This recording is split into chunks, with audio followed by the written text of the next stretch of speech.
మీరు ఒక పక్కన చూస్తున్నారు, భారతదేశం వ్యాప్తంగా ఉక్కు ఫ్యాక్టరీలని ప్రైవేటీకరణ జరుగుతుంది. కానీ ఆంధ్రులు అడిగినందుకు విశాఖ ఉక్కు ఫ్యాక్టరీ ప్రైవేటీకరణ జరగకుండా చేసి, అమరావతి మీద చాలామందికి అపోహలు ఉంటే మొన్న ప్రధానమంత్రి గారు వచ్చి అపోహలన్నీ తొలగించేశారు. మనం కడుతున్నాం, మనమే అమరావతి కడుతున్నాం అని తెలుగు భాషలో నమో గారు చెప్తాను నేను.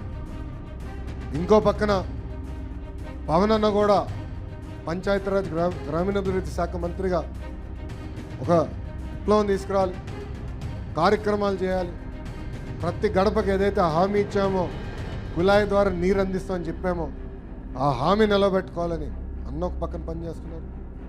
ఇంకా అభివృద్ధి కార్యక్రమాల్లో మనందరికన్నా స్పీడ్గా 75 సంవత్సరాలైనా 24 సంవత్సరాల కుర్రోడుల ఎవరది చంద్రబాబు నాయుడు గారు.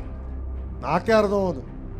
మన లెక్క తీస్తే 2 వారాల్లో 14 ప్రోగ్రాములు చేశాడు అవుట్డోర్, బయటికి. అంటే 14 రోజుల్లో 14 ప్రోగ్రాములు చేశాడు ఆయన. క్యాబినెట్లో కూర్చొని అనుకుంటాండే ఈ స్పీడ్ ఆగదురా బై, మనం పరిగెత్తాల్సిందే కానీ అనుకుంటాం. చంద్రబాబు నాయుడు గారు మన కోసం, మన పిల్లల భవిష్యత్తు కోసం కష్టపడుతున్నారు.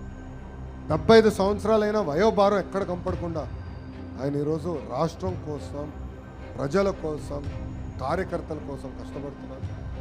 అందుకే ఆయనకు అండగా నిలబడాలి, కలిసికట్టుగా ముందరికి వెళ్ళాలని మిమ్మల్ని అందరూ నేను కోరుకుంటూ